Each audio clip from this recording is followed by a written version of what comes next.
ಇನ್ನು ನಟಿ ರನ್ಯಾ ಬೆನ್ನಲ್ಲೇ ಮತ್ತಿಬ್ಬರು ನಟಿಯರಿಗೆ ಸಿಸಿಬಿ ಶಾಕ್ ಕೊಡ್ತಾ ಇದೆ. ಏನದು, ಯಾರು ನೋಡೋಣ. ಡ್ರಗ್ಸ್ ಕೇಸ್ನಲ್ಲಿ ಇಬ್ಬರು ನಟಿಯರಿಗೆ ಸಿಸಿಬಿ ಶಾಕ್ ನೀಡಿದೆ.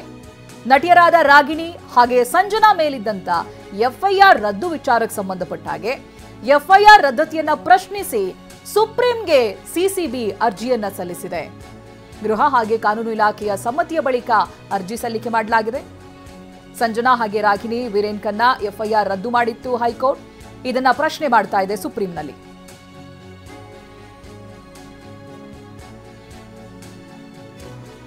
ನೋಡಿ, ಇನ್ನು ರನ್ಯಾ ಕೇಸಿಗೆ ಸಂಬಂಧಪಟ್ಟ ಹಾಗೇನೂ ಕೂಡ ಕೆಲವೊಂದಷ್ಟು ಅಪ್ಡೇಟ್ಸ್ಗಳು ಬರ್ತಾ ಇದೆ. ಒಂದು, ಈ ವಿಚಾರಣೆಯ ಸಂದರ್ಭದಲ್ಲಿ ರನ್ಯಾ ಮನೆಯಲ್ಲಿ ಹಾರ್ಡ್ ಕ್ಯಾಶ್ ಸಿಕ್ಕಿತ್ತು. ಸುಮಾರು ನಿಮಗೆ ನೆನಪಿರ್ಬೋದು, 2 ಕೋಟಿಗೂ ಅಧಿಕ ಹಾರ್ಡ್ ಕ್ಯಾಶ್ಗಳು ಸಿಕ್ಕಿತ್ತು.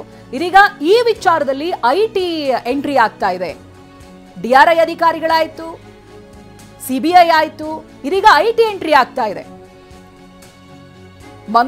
ಬೆಂಗಳೂರಿನ ರನ್ಯಾ ಮನೆಯಲ್ಲಿ ಸುಮಾರು 2 ಕೋಟಿ ಹಾರ್ಡ್ ಕ್ಯಾಶ್ ಸಿಕ್ಕಿತ್ತು.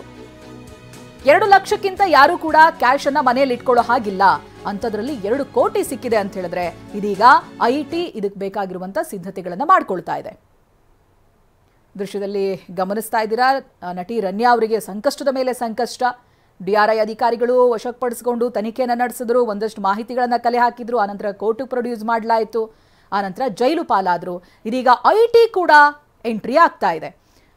ಈ ಬಗ್ಗೆ ಡೀಟೇಲ್ಸ್ ಅನ್ನ ಪಡೆದುಕೊಳ್ತಾ ಹೋಗ್ತೀನಿ. ಪ್ರತಿನಿಧಿ ರಾಜಪ್ಪ ಸಂಪರ್ಕದಲ್ಲಿದ್ದಾರೆ. ರಾಜಪ್ಪ, ಹೌದು, ಇದೀಗ ಹಾರ್ಡ್ ಕ್ಯಾಶ್ 2 ಕೋಟಿ ಸಿಕ್ಕಿರೋದ್ರಿಂದ ಐಟಿ ತನಿಖೆಯನ್ನ ಮಾಡಲೇಬೇಕಾಗುತ್ತೆ.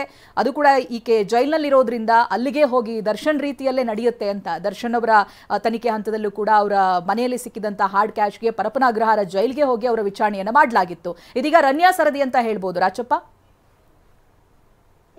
ಚೈತ್ರ, ಎಕ್ಸಾಕ್ಟ್ ಆಗಿ ಯಾಕಂತಂದ್ರೆ ಒಂದು ಮನೆಯಲ್ಲಿ 2 ಲಕ್ಷಕ್ಕಿಂತ ಅಧಿಕವಾದಂತ ಒಂದು ಹಾರ್ಡ್ ಕ್ಯಾಶ್ ಅನ್ನ ಇಟ್ಕೊಳ್ಳಂಗಿಲ್ಲ. ಹಾಗಾಗಿ ಅದರ ಮೇಲೆ ಏನಾದ್ರು ಇಟ್ಕೊಂಡಿದ್ದೆ ಬಹುಶಃ ಐಟಿ ಅಧಿಕಾರಿಗಳು ಅದಕ್ಕೆ ಒಂದಷ್ಟು ದಾಖಲೆಗಳನ್ನ ಕೇಳುವಂತಹ ಕೂಡ ಮಾಡ್ತಾರೆ. ದರ್ಶನ್ ಕೇಸಲ್ಲಿ ಯಾವ ರೀತಿ ಆಗಿತ್ತು ಅದೇ ರೀತಿಯಾದಂತಹ ಒಂದು ವಿಚಾರಣೆ ರನ್ಯಾರಾವ್ ಕೇಸಲ್ಲೂ ಕೂಡ ಆಗತ್ತೆ ಇರುವಂತದ್ದು ಈಗ ಗೊತ್ತಾಗ್ತಾ ಇರುವಂತಹ ವಿಚಾರ. ಯಾಕಂತಂದ್ರೆ ನಟ ದರ್ಶನ್ ಕೇಸಲ್ಲಿ ಮೊದಲಿಗೆ ಕಾಮಾಕ್ಷಿಪಾಳ್ಯ ಪೊಲೀಸ್ ಠಾಣೆಯಲ್ಲಿ ಕೇಸ್ ಆಗತ್ತೆ. ಅವರು ಸರ್ಚ್ ಮಾಡಿದಂತಹ ಸಂದರ್ಭದಲ್ಲಿ ಅಲ್ಲೂ ಕೂಡ ಲಕ್ಷಗಟ್ಟಲೆ ಹಣ ಸಿಗತ್ತೆ. ಅದಾದ ನಂತರದಲ್ಲಿ ಐಟಿಗೆ ಮಾಹಿತಿಯನ್ನ ಕೊಡುತ್ತೆ. ಐಟಿ ಅಧಿಕಾರಿಗಳು ಬಂದು ವಿಚಾರಣೆ ಮಾಡ್ತಾರೆ.